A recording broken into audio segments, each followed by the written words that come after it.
Good morning, Stanford High, and welcome to this week's edition of Connection Time News. I'm Brianna Fabiano. And I'm John Bolognino. Our first story today is about a fun school tradition that also raises money for a good cause. That's right, John. Stanford High hosted its 5th annual Pink Out event. Reporter Ali Minovich was on the scene. Friday, October 20th, Stanford High School hosts its 5th annual Pink Out game against St. Joseph's High School at Boyle Stadium. Many Black Knights gathered to not only show their support for their football team, but also to raise cancer awareness. Money was raised by selling t-shirts and hoodies that ranged from $20 to $30. The sales generated nearly $10,000, which was donated to Gilda's Club, with donation checks still coming in.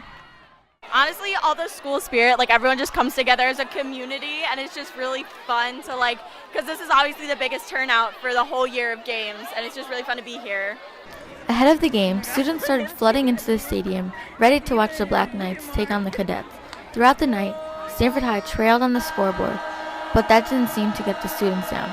From chanting to singing, the pink-filled student section showed their support for cancer awareness and their football team. The game started off with St. Joseph's leading the scoreboard with 7-0 just 5 minutes in. A few minutes into the second quarter, the Black Knights remained behind with the score of 14-0. By the end of the quarter, the score was 34-7. The third quarter featured another Joseph's touchdown, making the score 41-7. In the final quarter, the Black Knights hit St. Joseph's with a touchdown, making the score 41-14. One more touchdown just a few seconds before the buzzer made the final score 48-20. SHS Principal Ray Mango was ecstatic to see so many of the Black Knights students united. Well, the turnout is fantastic. I know that you guys can't see this right now, but most of Stanford High School is here. We've got a sea of pink in front of us. It looks amazing. I couldn't be more proud of the turnout today. It's fantastic. The game might have been a loss for the Black Knights, but the enthusiasm and stamina the students brought to raise cancer awareness beats it all. It's a testament really just to us recognizing a good cause and the community coming out to support it as well. So it's something that I'm certainly very proud of. Thanks, Allie. Always nice to support a good cause like breast cancer research. Especially when it's such a fun event. Yeah, our next story is about a fun event too, but it's more the loud and scary type of fun. Ah, yes. The senior class recently held their yearly haunted house event. Matt Totolo and Jacob Hertz have more of the story for anyone who missed it. Wow, that's really brave of them. Yeah, I guess. On the weekend of October 13th and 14th, the senior class at Stanford High held the 3rd annual haunted house. Senior Charlotte Morantz was the student in charge of organizing the event. Compared to the previous years, we actually went with 2 paths instead of 1 so that we can get more money for the class, hopefully. People will want to go through it more than once, and I think we just can include more rooms that way. The haunted house featured some prominent scenes with a variety of characters, including murderous clowns, Jigsaw, a giant teddy bear, and more. All profits earned went towards the class of 2018. Students put hours of effort into making the haunted house a spooky experience for all. We've been talking about it since the end of last year, but we've only been organizing it for about a month now. Thanks, guys. That looked a little scary and a lot loud. Yeah, very screamy, which makes sense. Anyway, our next story is nowhere near as terrifying. Unless you have a fear of soccer balls. That was dumb. Yeah, I'm just reading the cue cards. Anyway, here's Gina Danino talking to the captains of the boys soccer team about their season. Hi, I'm Gina Danino from the Roundtable. I'm going to ask the soccer captains a few questions. What are the main goals for your upcoming season? I think definitely to win the FCAC and state. It's probably the only main goals to win now. How does this team look to be coming along, and how do you think you will all do?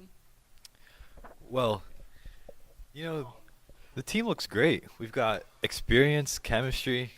I think it would be a shame if we don't win a championship this year. Who do you miss the most from last year? I think definitely Justin Wexler, because he was a great captain to all of us, and his voice and his presence would always lift us up during games, even if in tough games. Are there any standout players that you're turning towards to this upcoming season?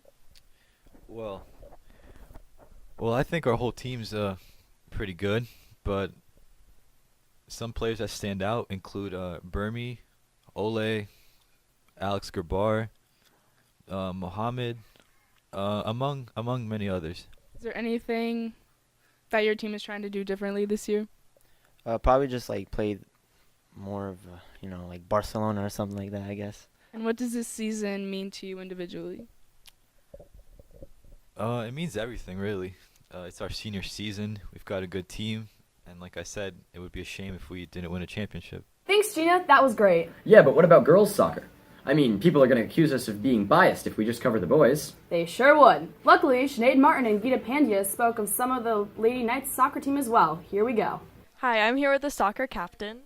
Caitlin Filanowski. Fabiano Bueno. And how is your season going? Our season's not going as great as we expected it to.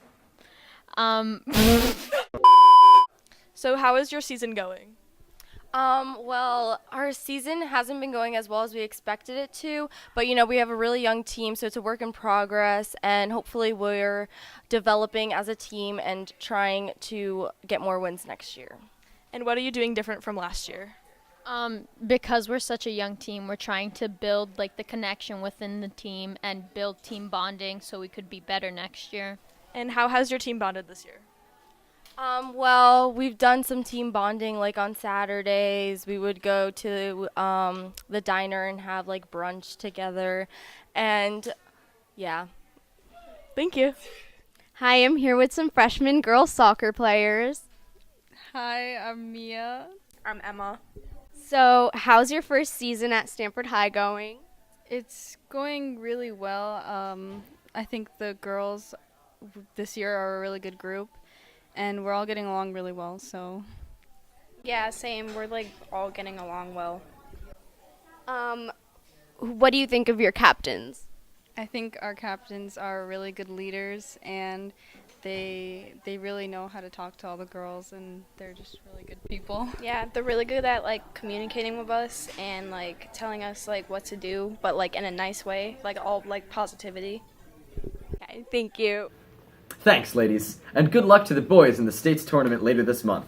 Now, let's move on to something really different. Sure, Brianna. You may have noticed a pretty serious commotion on the first floor a couple weeks ago. If you're wondering what was going down, it was a celebration of senior Krantz Medeiros, who designed the winning patch for the Student Spaceflight Experiment Program. Krantz's patch will actually be worn by the astronauts on the International Space Station as they conduct an experiment designed by Stanford High students. The experiment is yet to be selected, but teams are working hard to submit final experiment proposals by this Friday. Congratulations, Krantz. That's quite an accomplishment. Who's your favorite night? Krantz Medeiros. Who's your favorite night? Krantz Medeiros. As you know, Tuesday was Halloween, so we thought we'd go around seeing how much people actually knew about it. Not much, it turns out. Reporters Sierra Perry and Ali Manovich hit the halls to speak to some SHS students about Halloween traditions. Girls? Hi, I'm Ali Manovich, and today we're here with... My name is Salah Jahangir, and I teach physics in Stanford High.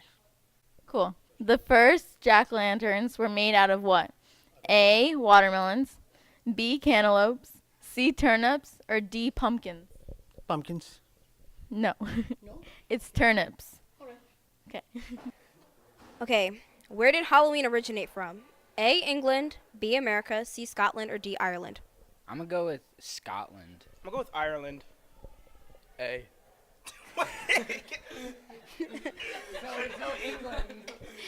It's Ireland. First jack-o'-lanterns were made out of what? Watermelons, cantaloupes, turnips, or pumpkins? Watermelon. Turnips. Watermelon. Turnips. It's turnips. If you stare into a mirror at midnight on Halloween, who would you see? A, Bloody Mary, B, your future spouse, C, your death, or D, dead ancestors? I will see myself.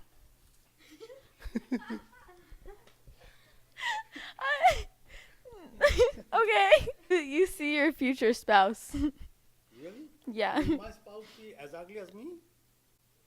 I don't know. Okay. The first jack-o'-lanterns were made out of what? A, watermelons, B, cantaloupes, C, turnips, or D, pumpkins? I'm going to go with D. I'm going to go with cantaloupes. I think it's pumpkins. It's turnips. Oh, okay. Which is the top-selling candy for Halloween? A, Snickers, B, candy corn, C, M&Ms, or D, Reese's? Reese's. Yay, that's correct. Right. Transylvania is a region in which country? Pennsylvania, right? No. Am I wrong? I don't know. No! Which is the top selling candy for Halloween? A. Snickers, B. Candy corn, C. M&Ms, or D. Reese's? I think I'm gonna have to go with M&Ms. I think it's candy corn. It's M&Ms. It's Reese's. Is a pumpkin a fruit or a vegetable? Wow. Fruit or vegetable, right? It's a vegetable. No, No? it's a fruit. It's a fruit. Yeah. Where did Halloween originate? A. England, B. America, C. Scotland, or D. Ireland? England. Ireland. Scotland. It was Ireland. Oh, I'm so bad. I'm Irish, guys. Just kidding. Where did Halloween originate? England, America, Scotland, or Ireland? Scotland. Scotland. What was it? America, England, Ireland, Scotland. Ireland. Ireland. We're really getting mad. Which is the top selling candy for Halloween? A. Snickers, B. Candy corn, C. M&Ms, D. Reese's. Reese's. They're right! Yay! Is a pumpkin a vegetable or a fruit? A fruit. That's a veggie, bro. Veggie. It's a fruit. Oh. The first jack-o'-lanterns were made out of what? A. Watermelons, B. Cantaloupes, C. Turnips, or D. Pumpkins? Pumpkins. Turnips. Cantaloupes. Pumpkin. Turnips. It's C. Turnips. According to superstition, if you stare into a mirror at midnight on Halloween, who would you see? A. Bloody Mary, B. Your future spouse, C. Your death, or D. Dead ancestors. You're deaf. Bloody Mary. You're both wrong. It's your future spouse. Transylvania is an origin in which country? I don't know. Africa? I don't know. America. Pennsylvania. Okay, Brianna, we're almost done with this edition of Connection Time News. But it just wouldn't be the roundtable if we didn't also give you something really, really dumb to finish the broadcast. And this definitely qualifies. So without further ado, enjoy this segment we like to call Deep Thoughts. Do prison buses have emergency exits? Oh, because they're going to prison. Probably not. Why not? Why wouldn't they? So they can escape. I don't think they do. Why would someone stab somebody? I would hope so. Is that like a trick question? Of course not. It's a prison bus. Wait, why would they have that? Because like people be handcuffed, so they can't like stab or hurt Okay, anybody but else. also in case of an emergency, they should have, like, if there was like a fire on the bus. Yep, because you know they're gonna let prison people just escape. You never know the car. They're gonna run. Okay, but it could catch on fire. So like They don't care if they catch on fire. They're what's it called? A danger to society. Okay. But they don't want them to like die or anything. Yeah, like, actually, if you think about it, they should because like when you're cuffed, then you know how people like put the cuffs around your neck and they're just like. So I don't think they have emergency things. They shouldn't. Well, actually, they should because. For the bus driver. Well, the bus driver can open and close it real quick and get out. I'm pretty sure like prisoners have family too. Okay, but they shouldn't have. Well, if they're going to prison, they're a bad person. There are emergency. Jail people, you know what? Murder's not the only thing you go to jail for. Like, what if you accidentally get caught doing something that was an accident? Okay, all right, you're right. Exactly. They still die though, because they were found guilty. For like credit card, so someone should die for credit card fraud, is what you're telling me? Well, what if they put someone else in debt and now they gotta go to jail too? You have to go to jail. You have to die for that. Is cereal a soup? No, because it does have broth in it. The milk is the broth.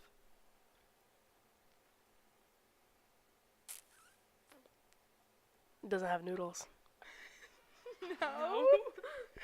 It's just cereal. It's dry. Wait. But what about the milk? It's like a breakfast soup. No, it's just, I don't know, a mixture of things. If it's 0 degrees today and it's supposed to be twice as cold tomorrow, how cold is it going to be? 0 degrees. No, 0, honey bun. No, it's undefined. Isn't it right? No, 0 divided by any number, isn't that undefined? No, it's 0. No, wait, no, it's either 0, twice as cold, so Well, It's if we either were Siri, you know, she'd like insult us, like saying we have no friends. You know, because when we ask 0 divided by 0 on Siri, like she says you have no friends. I believe it's 0. I think it's 0. Yeah. Undefined. If you're only wearing socks, are you considered naked? No. But you're wearing clothes. You're wearing socks. But you're not. But you're naked. But like, showing, or whatever. You know, to be fair, I wouldn't have known the answer to those either. Well, maybe because they weren't real questions.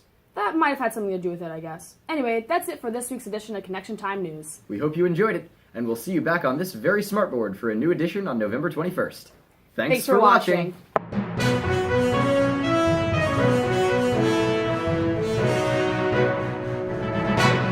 The dragon will come when he hears the drum in a minute or two to two today, a minute or two to two. Woo!